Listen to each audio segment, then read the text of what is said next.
Well, welcome today. My name is Lauren Applebaum, and I am RespectAbility's VP of Entertainment and News Media. In 2020, we ran a series examining best practices in deaf and ASL representation in children's animation. We're really happy to bring the conversation back to DreamWorks Animation's Madagascar, A Little Wild, which continues to break barriers. Myself, as an individual with an acquired non-visible disability called reflex sympathetic dystrophy, I have had the privilege, along with my colleagues and several of the individuals here, including our board member, Delbert Whetter, of consulting on a variety of projects, helping executives ensure that their representation is authentic and to avoid any pitfalls in the process. So this conversation will include a clip from Madagascar, A Little Wild. It will last 1 hour and have time for participant Q&A at the end. If you would like to view the ASL interpreter on a larger screen, you could pin her video, but I want to let you know that we're going to be switching interpreters and 3 of our panelists will be communicating via ASL themselves. In addition, we have live captioning that is available in this Zoom app by clicking on the CC button or via web. My colleague Leslie is going to post that link in the chat box. We'll also be taking questions from you during the second half of the panel. Please add your questions to the Q&A box to do so. So as I mentioned, for today's webinar, we are highlighting Madagascar, A Little Wild. All 6 seasons are available on Hulu and Peacock TV. This series includes a deaf character who uses sign language. The character's sister also signs. Chimpanzee siblings Dave and Pickles are really breaking barriers and are part of a movement changing the landscape of disability representation in children's television and streaming content. Dave and Pickles have a meaningful story arc throughout the entire series, and Dave is not defined by his deafness. New this season, a little girl named and modeled after deaf actress Shaylee Mansfield trades cards with Dave at the zoo. She was animated by using a video reference of her performing the role. In what is possibly a first for deaf performers, she is credited alongside the audible voice actors for her sign-over performance in the episode Gloria's Got 'Em All. RespectAbility board member Delbert Whetter, who is a deaf film producer and consultant, along with deaf actor, filmmaker, and ASL dialogue coach Jevon Whetter, and Justin Maurer, an ASL interpreter who is a CODA, a child of a deaf adult, consulted as part of a deaf-led consulting team on this series. Today, we'll learn from this team's ASL consultants, as well as executive producer Joanna Stein and actress Shaylee Mansfield on how these teams work together to bring about dynamic deaf characters. Before we bring these panelists on, let's take a look at a behind-the-scenes video to learn more about how this was brought about.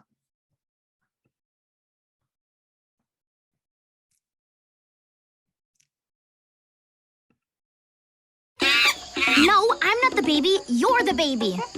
Gloria, you can see who the real baby is, can't you? Honestly, you're both wearing diapers, so I'm stumped. Hi, I'm Joanna Stein, showrunner of Madagascar, A Little Wild. Dave and Pickles are the chimps who live in the habitat with our main 4 characters and control access to the city. Yeah! Yes! Dave is deaf. Pickles, his sister, is not. She interprets for him when necessary. Yeah, my side is bigger because I made it that way.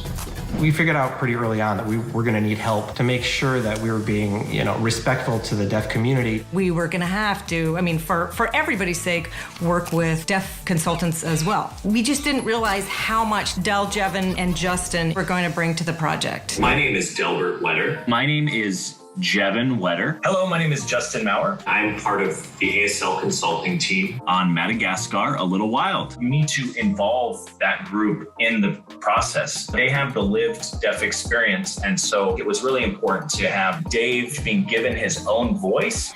You don't want Dave just to be stuck in the background as the deaf character and he doesn't have much more to do. We plan to share a lot about our culture. There was a lot of care even in the small details. You expressed with your whole body, you express with your face. There are many ways to say something. Do not get me started, Dave. There has to be a translation of English to American Sign Language. We would film ourselves doing these lines of dialogue Stop yelling at me, Dave. Can't you see he's grieving? as a reference for their production. The guys in the ASL team really brought their personalities to these characters. Way to pick up those tasty vibes, Dave. This team really complements each other in many different ways. You missed a spot. You're welcome. And our show just was so much stronger for having them there.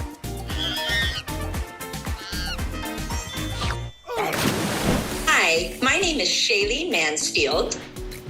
I'm 12 years old and a deaf actor. We were talking about how do we incorporate a deaf human who was going to communicate with Dave. They ended up writing a role into the show for me, especially for me. Shaylee wins! She's the first credited sign-over actor in animation.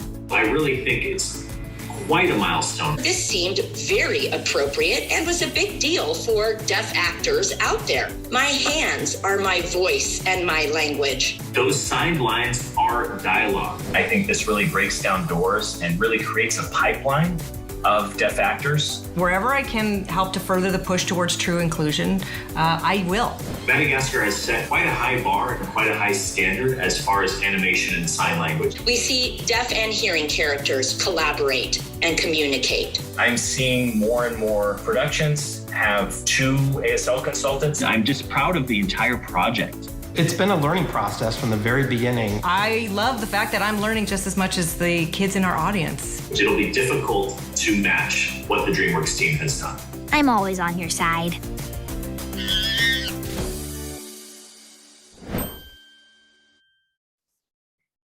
All right. Hope everyone enjoyed that video with a little sneak peek of how this episode came to be. So I'm now going to invite all 5 of our panelists to turn your video on.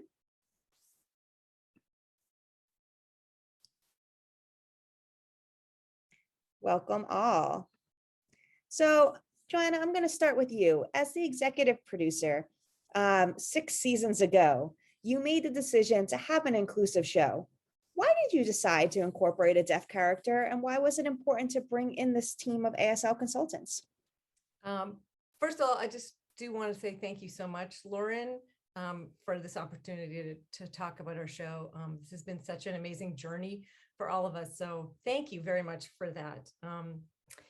So when I was brought onto the show, it was just about to go into production. I actually didn't develop it. It was developed by Dana Starfield. She's our co-EP on the show. And when she developed it, on the one hand, we knew it was going to take place in New York City, arguably one of the most diverse cities in the world. She also included these 2 characters, these chimps, based on characters who were seen in the movies. I think their names were Phil and Mason. They were the chimps, and they communicated with sign language, or perhaps one of them did. And she made the decision to make one of them a girl to, balance out a little bit the gender diversity in our show.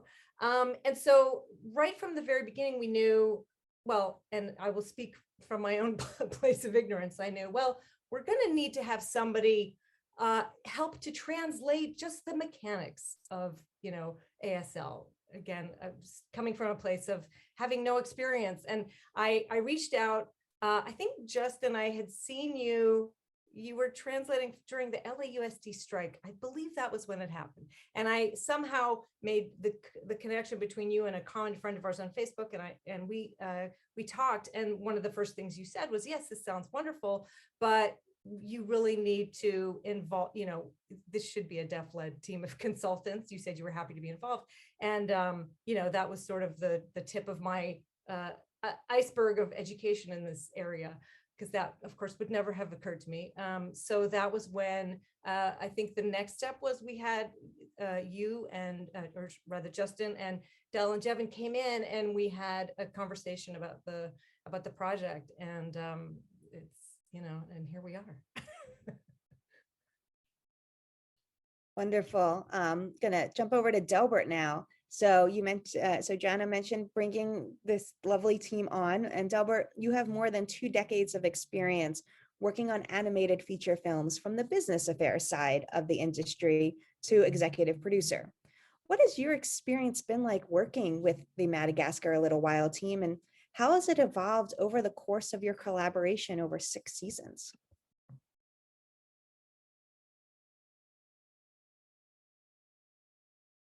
Delbert speaking.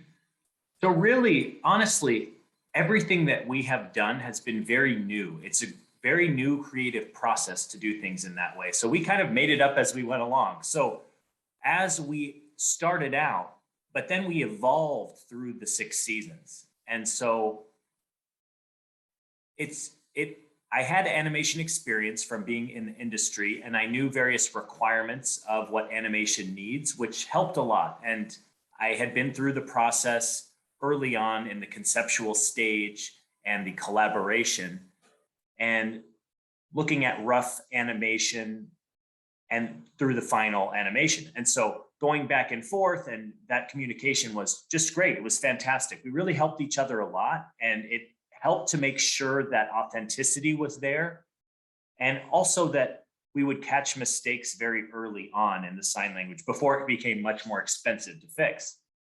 And that's extremely important with sign language, because sometimes where the placement of the hands is could absolutely make the difference between the correct sign or even something that could look insulting. And there is just 1 or 2 inches of movements which could completely change an innocent sign into something that could possibly be offensive. So we were like, hey, move the hands a little bit over. And the team was very grateful for that feedback and made the necessary adjustments. And I'm so impressed with DreamWorks because they involved us all the way through all 6 seasons, all the way through the process.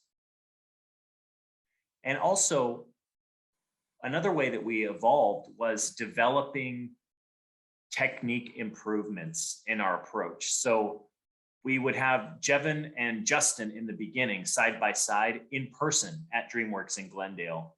And then of course the pandemic hit and we did things over Zoom. And so that made things a little bit complicated. So we had to make technological adjustments, and we decided to have Jevon take over signing the lines of dialogue for ASL reference for both Dave and Pickles, and Justin could do the voiceover to know where the signing should match up in the script and so on, to make sure the syncing is natural and so on. And so we went through the process that way. And by the 6th season, and by the time that was over, we felt like finally we became skilled at that process and how to hit all of these points when we needed to. And so we could keep doing this forever, to be honest. Well, and this is Jevon. If I could chime in, I'd like to add that a lot of people don't realize that as deaf people, sure, we have a disability in that we can't hear. People do know that. And we have a language, which is sign language. But third, most importantly, is culture, our culture, deaf culture.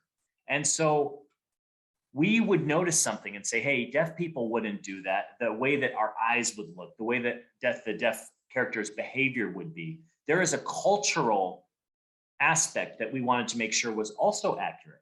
And that played into having an authentic portrayal on screen.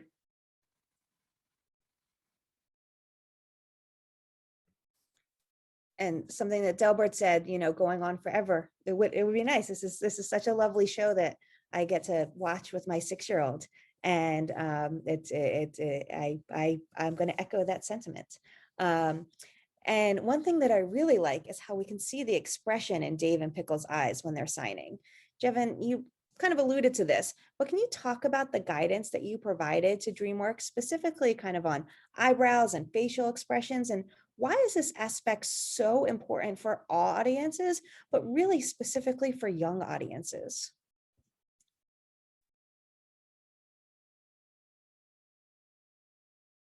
This is Jevon speaking. I have to take my glasses off so you can see my face better. So for a question, you would have a facial expression like this. For what?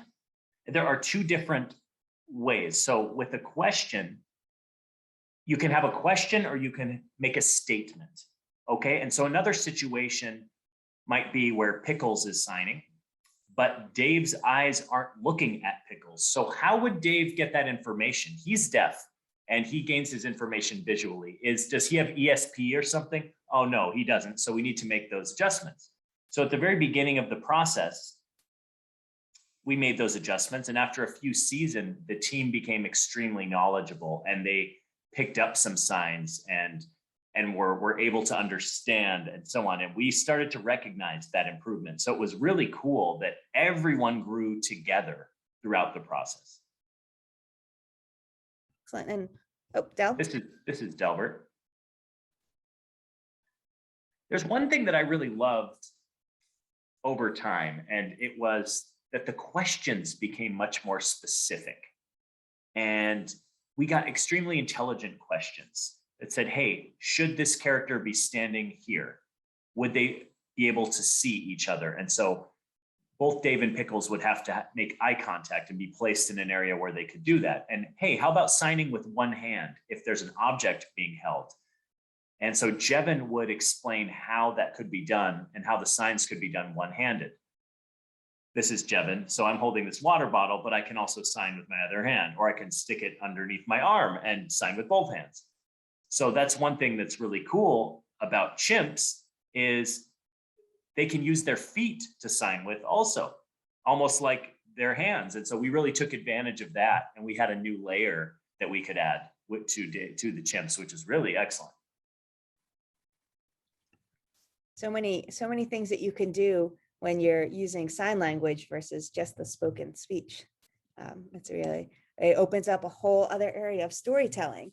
So now that we've kind of examined how deafness was originally brought to the show, let's take a look at season 6. So we know that there had been talk in the writer's room of kind of figuring out how to bring a human character into this world in a way where the animals could communicate with the human. So Joanna, how did Shaylee coming to you help solve that problem? Well, it was we'd been looking at Dave's deafness in a lot of ways as kind of the superpower that he has. The fact that when he signs, he and Pickles, his sister, are really the only two animals in our world who could conceivably communicate with humans. So we really were like, this is an awesome opportunity, because in the show, I don't know if everyone's seen it, there's that border between animals and humans. And so this was this beautiful little bridge. And we've been talking how are we going to do this also in a way, in such a way that, how do I put this, that we weren't writing the very special episode about Dave's deafness or about a person who, we wanted it to just be, to help further the plot. And so, and also given the fact that Dave and Pickles are agents of chaos on the show, they literally, without their approval and agreement, our main 4 characters would never have a story every episode. They can't get into the city. So, we'd been talking about these ideas, and Sam Bissonette, I'm going to shout her out. She's one of the writers on our show, and she's a Pokemon genius. So she brought up the idea of, perhaps maybe there's a card tournament. And so became exciting too. It was like, oh yeah, what if it was a kid who was a Pokemon type card shark? Again, giving them a quality that has nothing to do with their deafness. And so initially, actually, the kid was going to be a boy. And then, some interesting things happened. One of which was, I'd heard from Shaylee through, I think through her mom, maybe we had done a panel like this. And I heard from Shaylee. She was really interested in talking about our show. And I think maybe also Del or Jevon, you had communicated with her as well. And so I said, yeah, sure, I would love to meet you. And I invited our head of casting, Anya O'Hare, to meet this interesting sounding girl who's also a professional actress. So we had a Zoom call with Shaylee, and Anya and I were both just so blown away. Well, you can see her. She's a wonderful, charming person, and you'll find out more about her. And So meeting her, we thought we must involve her in some way. And then we also happened to have this episode that we were actively working on. And we got very excited about figuring out how to do it. And I will say, and Delbert, please feel free to chime in. This is an idea that you had proposed earlier on in the process. So again, these were all of these factors that were coming together to create this beautiful opportunity.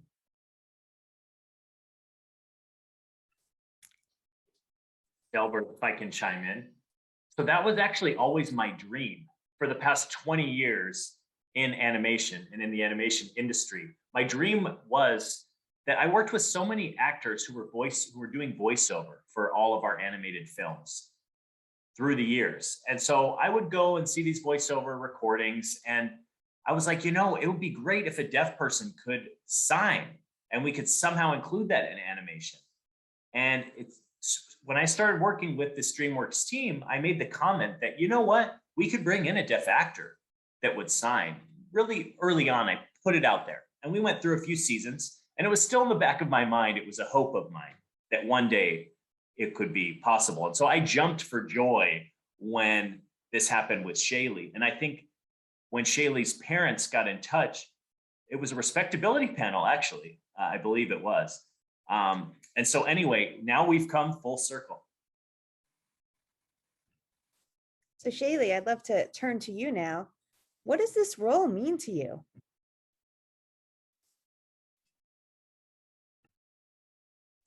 Well, this role obviously means so much to me because growing up, I very much enjoyed watching animated shows, TV, especially with my sister. We would watch animation all day if we could, but my parents would say no, so we didn't have a choice to watch TV all day.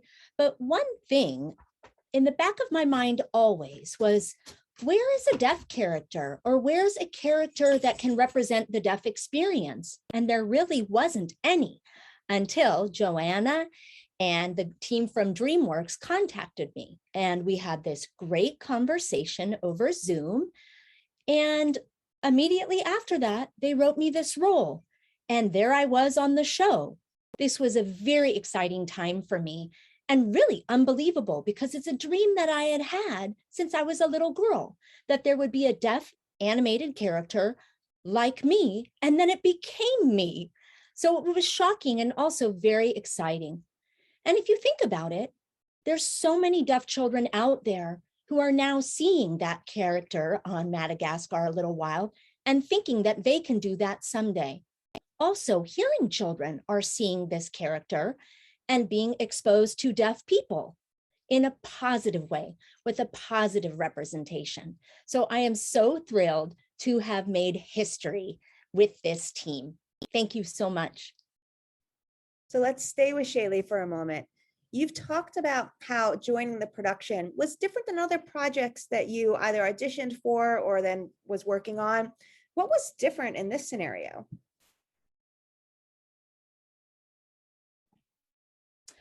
Well, I've auditioned for many roles. Some of them were a deaf character, some of them I got, and some of them I didn't. Other roles I auditioned for were for hearing characters, and many of those I was not offered the role.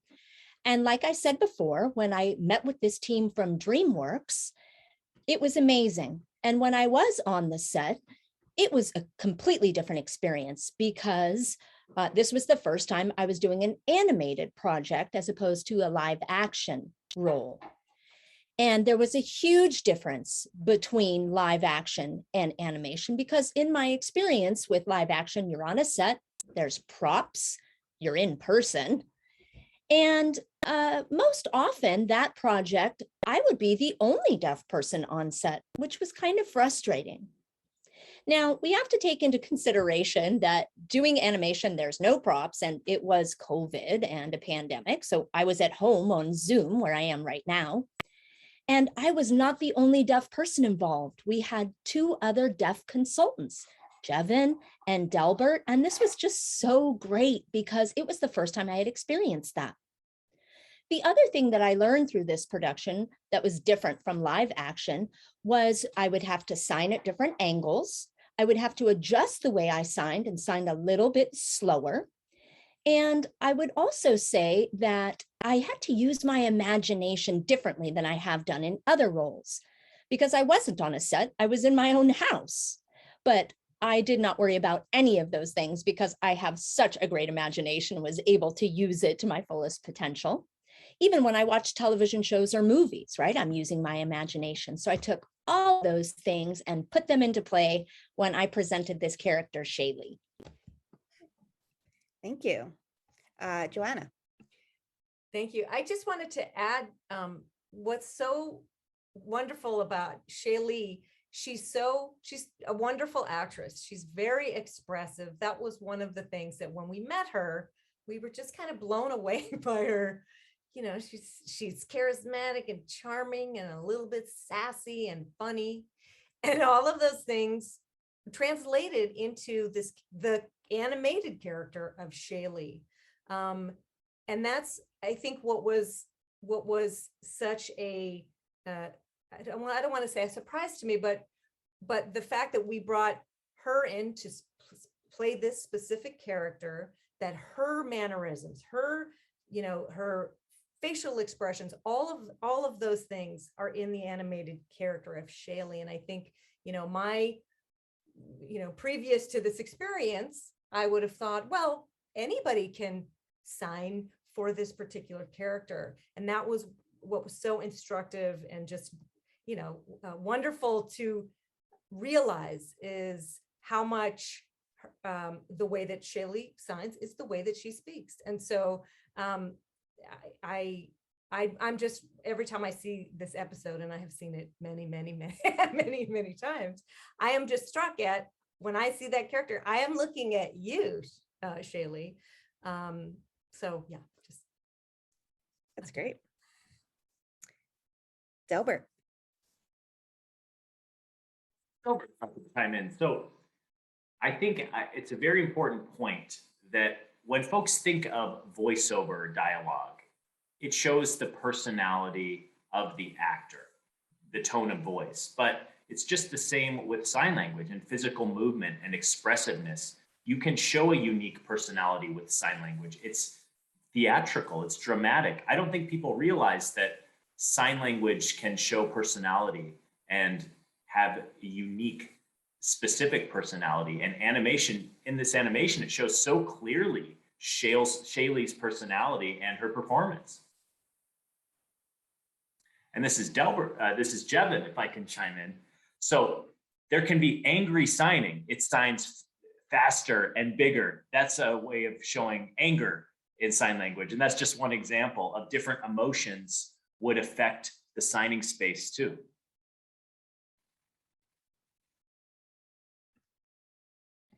I'd like to chime in also. I used to attend a mainstream school with mostly hearing students, and they would think that my sign language would be the same as all other deaf people's sign language. There were a lot of misconceptions that they had. So then I transferred to a state school for the deaf that I used to attend. And there you can see all the different signing styles and emotions. There were some deaf children who had deaf families who used more stylized sign language. And just like Jevon was saying, that you can show a range of emotions and that will change how you sign. Not just the signs you make with your hands, but how you use your face and facial expressions. There are some deaf people who have no mouth movements. There are some deaf people that if you were to watch, it would put you to sleep. They're so boring the way they sign, just like hearing people, right? We are one big world of diverse deaf people, just like the rest of the world.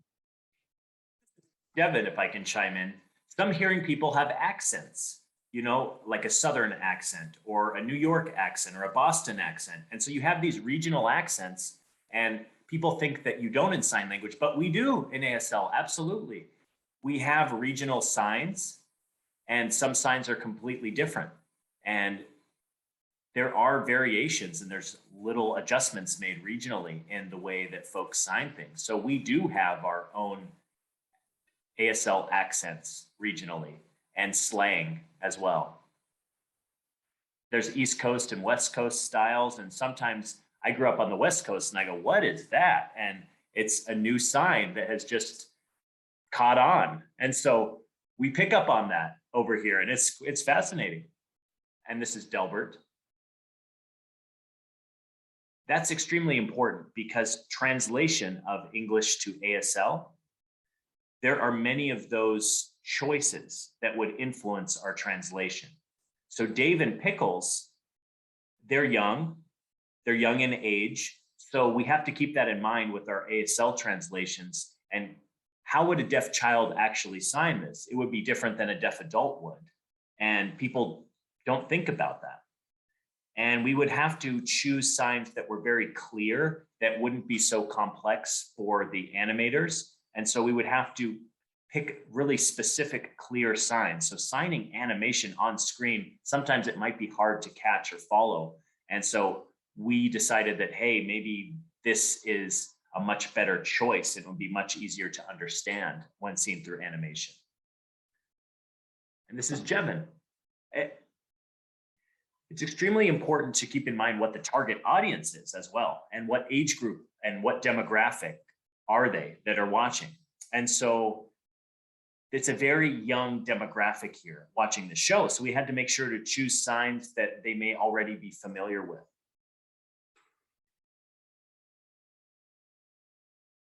One thing that I really like about the show is that we see all different types of ASL represented. And Justin, I know you've been voicing for Delbert and Jevon, but I'm going to turn and ask you a question.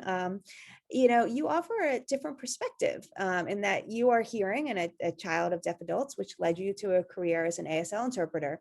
In this series, we see Dave's sister, Pickles, kind of becomes his interpreter at times and partner in mischief, and they communicate using ASL. Can you talk about the role of hearing siblings and children in real life, and why is it so important that this is represented on screen as well? When I'm a CODA, which is the acronym for Child of a Deaf Adult, and like the movie CODA, and a sibling of a deaf adult is sometimes called a SODA, S-O-D-A.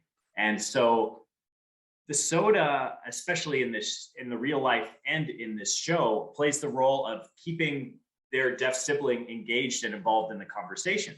So a SODA or even a CODA kind of does that naturally because they're quite often around both hearing and deaf people. So you're in a position of privilege or a position of power in that you can control the means of communication, but really, I think CODAs and SODAs make a lot of sacrifices because they're there to bridge the communication between these two worlds to make sure that their deaf counterparts are always involved in the conversation.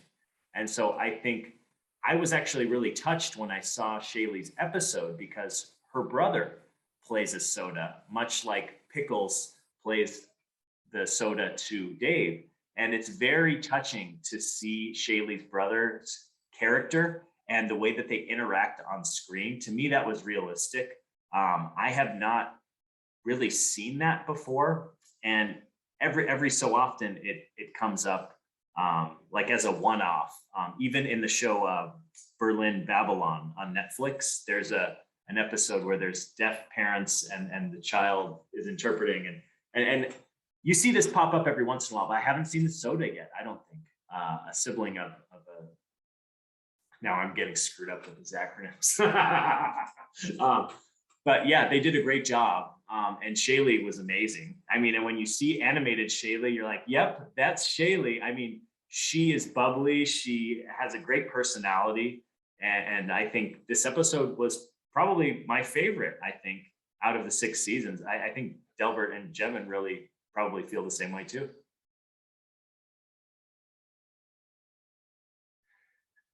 This is Delbert, without question. It's my favorite. This is Jevon, me too.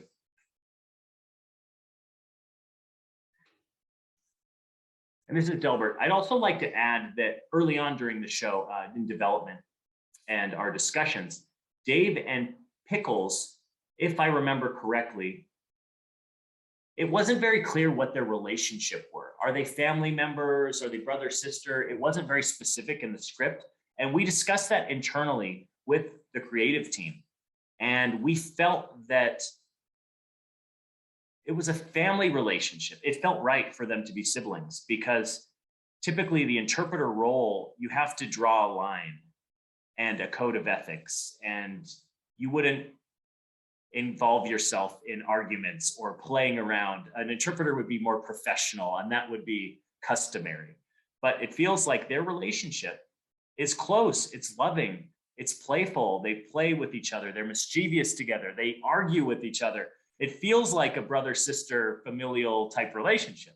And so we said, hey, does brother and sister feel right? It does feel right because they have that type of relationship. And so I think at some point that decision was made that they were brother and sister, and that really helps understand their dynamic. They live together, they play together, they fight together, and so on. And it all started to make sense. This is Jevon. I remember early on when we started on the first season, it made sense with Pickles interpreting. But then later on, we had a discussion and we threw something out there that all of these animals are baby animals. They're very young.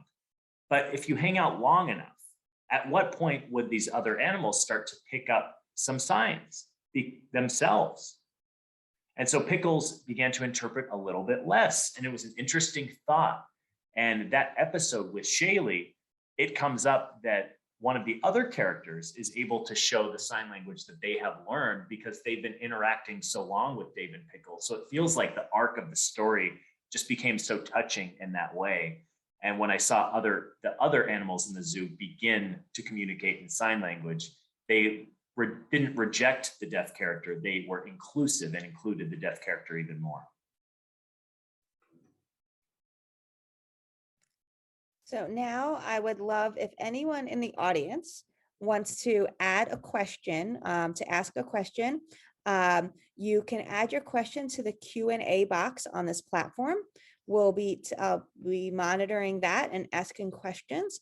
As we give time for people to type up their questions, I would love to throw out a question to anyone who would like to answer. It seems like children's media is really forward thinking, in comparison to any other type of media when it comes to all types of inclusion. What about this genre makes it so effective in telling these stories? Joanna?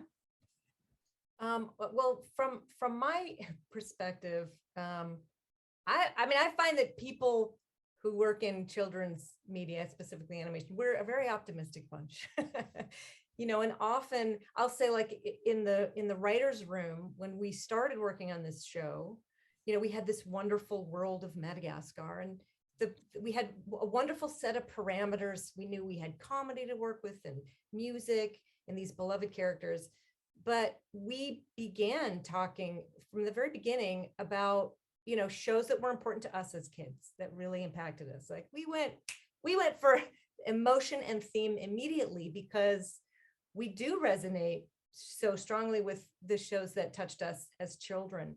And I don't want to speak for everybody. That was my experience, and that we also, as a team, very much felt responsibility that to put good things out into the world. And of course, diversity, inclusion, representation, all of those were so, themes that just continually kept coming up for us. And thankfully DreamWorks was like, yeah, bring it on. We're on board. So that's, from my tiny little, from my perspective, that's one area, but please, anyone else?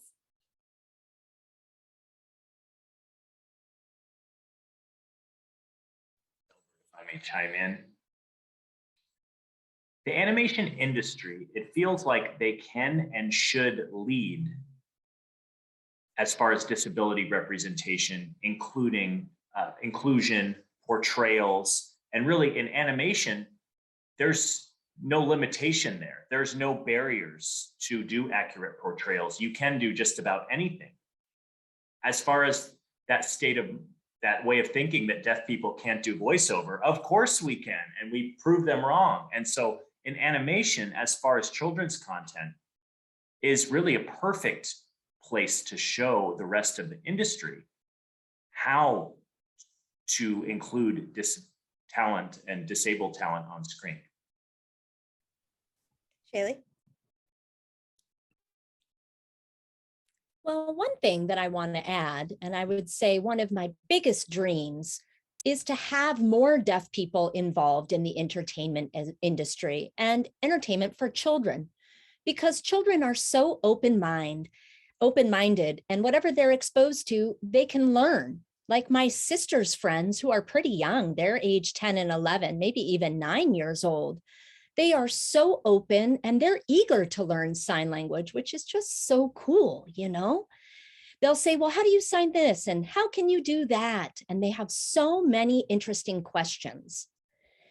And one thing that's been frustrating to me as an actor and as just a human being, like if my family goes out to a restaurant or if we're shopping in the mall or in public, we have a lot of hearing people who will stare at us when we talk in sign language, as if it's this strange thing, as if it's not normal. Where I just want to say, move on, folks. We are normal. We're human beings just like you. And many times I'll look back at them to, you know, not have a stare off, but let them know that I see them and let them know to mind their own business. So it's really important to include American Sign Language and deaf people, especially in children's programming, because children are being exposed every day. And when they see deaf children on the screen, then they won't think of them as not normal when they see them in public. Or maybe they would even walk up and say hi because they saw it on TV. Justin, hold on a second, Jevon. If you wouldn't mind signing for me, Rory. 1 second. Oh, okay. Me first or you first? Shaylee, when I grew up, everybody stared at my family when we were signing in like the one pizza place in town or whatever. And I think at that time, the only deaf person on TV was Linda Bove on Sesame Street. And I think that is the only deaf person I can remember at that time that was on TV ever. Her and maybe Marley Matlin once in a while. And so there's only 2 deaf people that were ever on screen. And so I think to see you out there and as active as you are, I think you are actively contributing to less of that happening. And maybe when they're staring, people are actually eavesdropping and listening into the conversation rather than just being rude. Right, right. This is Jevon. There's more and more folks out there all over the United States. There's ASL classes being offered, and ASL is now the 4th most popular language in high school and college levels. And research has proven that that's a fact these days. So it's really great that there's more exposure and more people are seeing ASL in the media and how deaf people are being represented positively. And they're more open-minded and more accepting, because when I was younger, we got stared at all the time. My whole family is deaf. So my parents would say, hey, keep your sign smaller so it doesn't look too obvious in public when you're signing. And so it was a different time back then, and everyone stared, and that was their reaction. We were actually embarrassed by how often so many people stared at us as odd. We were the, you know, like a space aliens that just came down from a UFO or something. And now more people are aware, but I can't really have a private conversation in a restaurant anymore because waiters know sign language. And so I have to be careful what I say now. Delbert, when you went skiing, I'm voicing Delbert, when you went skiing to Big Bear, you were saying that the ski instructors knew sign language, right? Because in Big Bear, they teach it in the high school there or something.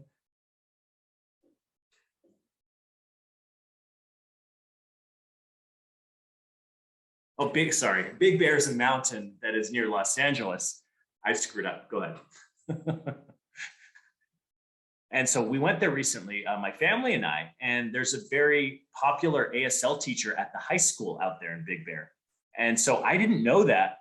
And everywhere we went as a family in Big Bear, someone knew sign language. And it was like I've been going there for a few years, and every single time I go, any business or restaurant or anywhere we go in Big Bear, there's always at least one person who signs. And so now I'm in the habit, when I say thank you, they just respond, you're welcome. Or they ask, hey, what would you like to order in sign language? And it's been awkward. It's so powerful, this ASL class, and what a great ASL program they must have out there in Big Bear, that everyone is picking up sign language, and you see it more and more in the media. And you see that ASL is just being perceived as a language that anyone can learn. This is Jevon. There's a true story, and this actually happened last weekend. Okay, this is last weekend, keep in mind, in 2022, okay? All right, so my wife flew, okay, so she's in the airplane, was in the airplane already, and she let them know that we're deaf. And one of the flight attendants gave me a pamphlet, and it was had Braille on it. Okay, so it was Braille on this pamphlet, and I said, hey, I'm deaf, and I can see just fine, thumbs up, I can see, my eyes are working. And so the plane took off, and I told my wife, wouldn't it be funny if they had a wheelchair with my name on it when we land? And we were just laughing, and it's happened to a few deaf people out there. And guess what? We landed. My wife and I got out of the plane, and guess what I saw? There were wheelchairs with your name on it? It was a wheelchair with my name on it. And so the guy rolling out, I was like, I did like a little jig, a little dance. And I said, no, I don't need that. I can walk just fine right now. And I walked off. So obviously people are still a bit ignorant, and you have to be patient. We have to be extra patient as deaf people with this ignorance, and people need education.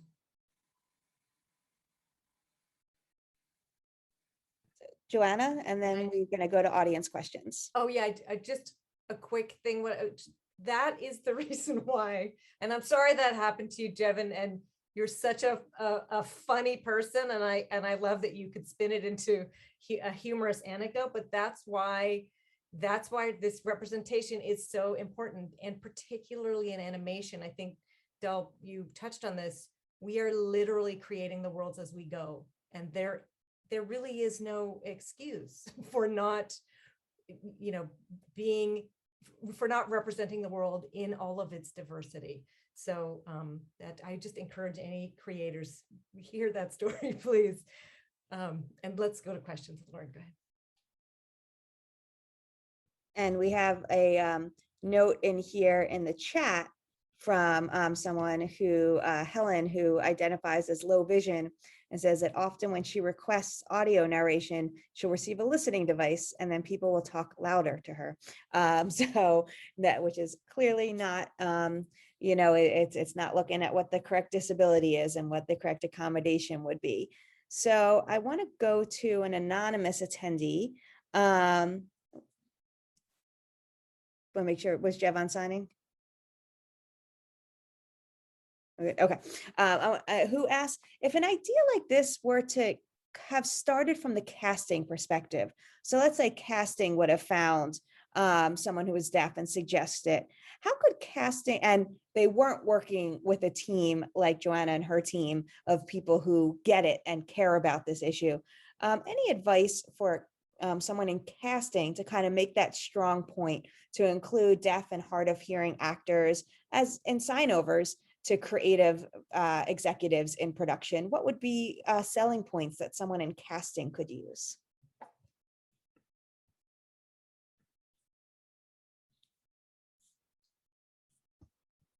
This is Jevon. So really, there's no one right way. There's not one right approach. I think it's important that you do some research and you see who has been involved in other productions out there. And there are people who are familiar with that specific area, and feel free to ask questions. And the worst thing you can do is avoid it and not take any responsibility. It's important to ask questions, and maybe you can get a referral, because of course in Hollywood, there's so many referrals and people know other people, and just ask around. And get some advice. And so I really encourage you not to be afraid. Oh, may I, Del? And I'll make it quick. I want to say that so in animation, you know, it literally takes a village. No one person can do this alone. And characters are created by, you know, by the voice actor, the board artist, the writers, right? Well, our incredible ASL team is a crucial part of the character of Dave and of Pickles. They're, you know, all of the work that Del and Jevon and Justin have been doing on this has been towards creating the character of Dave. And some of the funniest moments in our show are because of their work. So I would say it is 100% additive. It's, you know, involving them as a team has enriched the show, has enriched the experience. There's literally no downside to it. So that's what I would say is, do you want to add some superstars to your team? Yes, thank you, I do. There you go. So we have a question from Kat asking a process question. How long did the animation take for season 6, and how many animators are typically involved in such a process? Is that a question, Joanna, you could answer? It is, but I think, Del, did you have something you wanted to say previously? Yes, thank you, Joanna. I wanted to add something to the previous question. I think that the advice that I would give, as far as casting goes and the approach, is look at deaf actors the same way that you would look at hearing actors. Deaf actors can absolutely play hearing roles. There's no change needed. You can just cast them. And as far as a vision in having an actor who maybe you're thinking one way, but then look at another actor that comes from a different culture, a different background, a different gender. You know, if it's a good fit, it's a good fit, right? And so you don't really, the only thing is that you need to add that cultural addition. You need to add that background. You need to make those small adjustments. And it's a similar idea with the hearing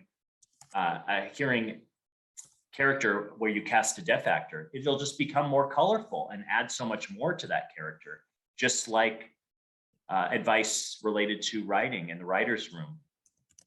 You know, writers, sometimes I've noticed that there's consultants on projects because the writers struggle with writing for a deaf character and they don't know what the character is. The character is deaf. What would they say? What would they do? Don't overthink it. Just write. Just write just like you would for any other character. And the deaf consultants and the deaf dialogue coach, their job is to help add that bit to make sure that it's believable and it's authentic and appropriate.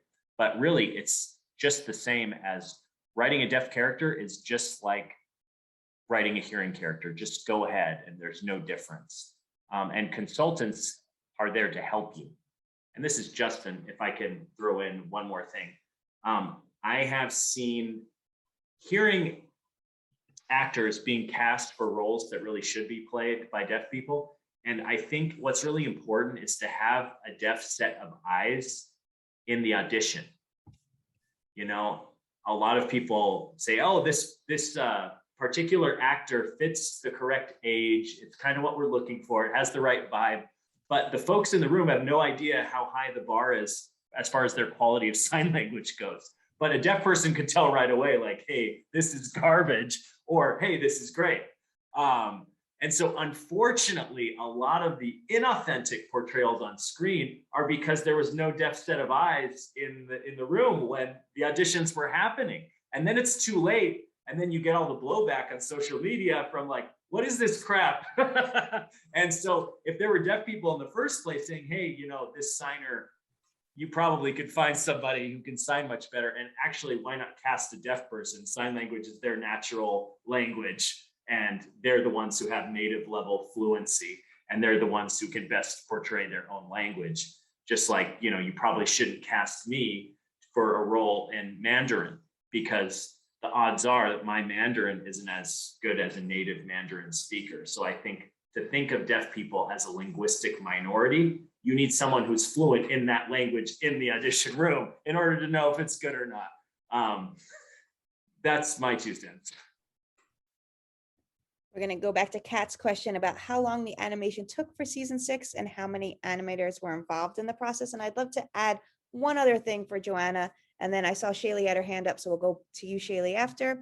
While we're with Joanna, I often receive a lot of claims that it's like too expensive or challenging to animate ASL. And so since you've been working on this across 6 seasons, if you could also just mention, was this process markedly more challenging or more costly? And, should that ever be a factor for producers developing animated content? Well, I will say I am not the line producer. I'm happy to say I do not hold the purse strings. I would just say it was just another factor of this show. Truly, it's a musical, so we have an incredible songwriter and we have a choreographer. It's a very snappy style of animation, so we spend a lot of time and energy making sure the animation works in that way. We have to spend extra time and energy making sure the lip flap, which is the assigning the lip movements when there's a song happening, ensuring that the ASL was accurate. It is just another part of this show. There was never any it just was never a question that we wouldn't do this authentically. Truly, we just wanted to make sure this show was as good in all areas as we could make it with the time and money that we had. I hope that answers it, but it just was never, we were never gonna skimp in any of those areas, and so we didn't. And everybody worked incredibly hard, but had a great time working on it. And I'm sorry, what was the other question? How long? It takes like a year, about a year, many steps, an episode, and really we're assembling episodes. It's kind of like an assembly line. Every 2 weeks we're starting a new episode. We were showing these episodes, consulting with Del, Jevon, and Justin throughout the steps, because heaven forbid we get to we're almost done and we have one of those boo-boos where we changed a line of dialogue. And again, I am not deaf, so could absolutely slip my mind to, oh my gosh, we have to address, Pickles is in the background translating for Dave. So yeah, just another, it really is just another line item in our budget. Thank you. We're coming up. Did Shaylee have something to add to the question before that? I saw Shaylee. Yeah. She had something she wanted to say. Did you? Oh no. I forgot. Oh no, I'm sorry. Well, what I was going to say is we're coming up to the end of time, but I wanted to jump over to Shaylee. If you remember what you were saying, but I also am going to give you a question that you can react to as well, so you can do both. We actually had 2 different questions come in directly for you. Hillary asks, if you were to have your own show, what would your character be? And Annalisa asks, what roles would you like to do in the future? So very similar questions, but we're going to end with you if you want to address either of those topics. And if there was something else you wanted to bring up from earlier in the panel, I welcome you to do so as well. Okay, that's a tough question. If I were to have my own show, I think I'd want a humorous show because I love making jokes. I get that from my dad. He's a jokester. I'm a lot like him. So something that would be funny. What was the second question, Lauren? I forgot. Oh, okay. And what roles would I want in the future? Okay. I don't know. Let me say, I would say no thank you to, I do not like scary movies or romantic movies. It's a big no. I'm not that type of person. None of that romance or dramas. Even if you gave me $1 million, I would turn it down. Now, in terms of scary movies, it depends on what level of scariness, if somebody's angry or upset, maybe that would be fine, but nothing too frightening. Well, I'll be sure to. Well, if I could pick one role, let me think, a role that I would really want. I think I would want to be a superhero or something along those lines. Like Rey from Star Wars, she's one of my favorite. One of those type of tough, badass women. or badass characters. I would also like to be in an animated show where I could play a princess or a villain. Either one of those characters I'd definitely be into. Well, I want to, This Del, is you want to Del. close us out? I'd just like to add a quick comment to what Joanna mentioned is many people don't realize that the animation industry tends to use video references. And so they use video references for everything, not just sign language, but they use it for how a character would walk, or they would video themselves walking and then animate it in that specific way. Or there would be ASL video references, which is actually nothing new to animation, to be honest. It's just a bit more complex because you have to add facial expression and hand placement, but that's already a part of the toolbox and the toolkit that animators have, is using those video references as an example to animate from. And so it's not all in the script and the writing. There's a lot of examples, visual examples that the animators use to do their craft. And there are many people who might have noticed that this particular episode with Shaylee has sign language, and it's great to have ASL in this, but maybe many of them didn't realize that ASL is in every single episode of this show, over 6 seasons, in every single episode. And so I encourage everyone out there to watch all 6 seasons. You won't be disappointed. Yep. And all 6 seasons are available on Peacock TV and Hulu. And so I recommend checking them out. I know I enjoy watching them with my daughter. And so I really want to thank everyone for joining us today for this panel, to Joanna and Justin and Shaylee and Delbert and Jevon, and our team of interpreters, Allison and Rory. Thank you so much for all joining us today. As Leslie is putting in the chat, there are links that if you would like to sign up for our weekly Hollywood Inclusion newsletter, you can do so. That is sent out once a week on either Thursday or Friday, honestly, depending on how busy I am, if we can get it out on Thursday or not. And then I also welcome you to check out other upcoming events. We really enjoy doing events like this where we highlight examples of best practice.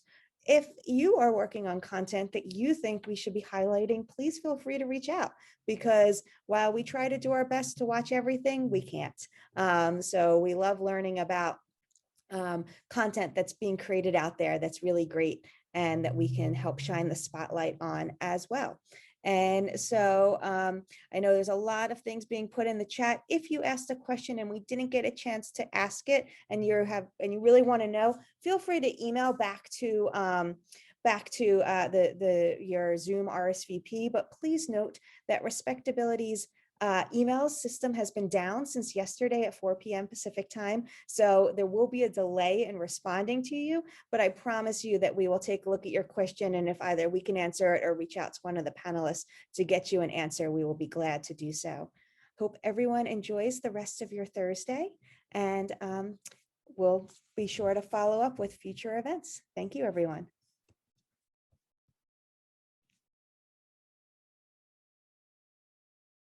For more information, visit www.respectability.org.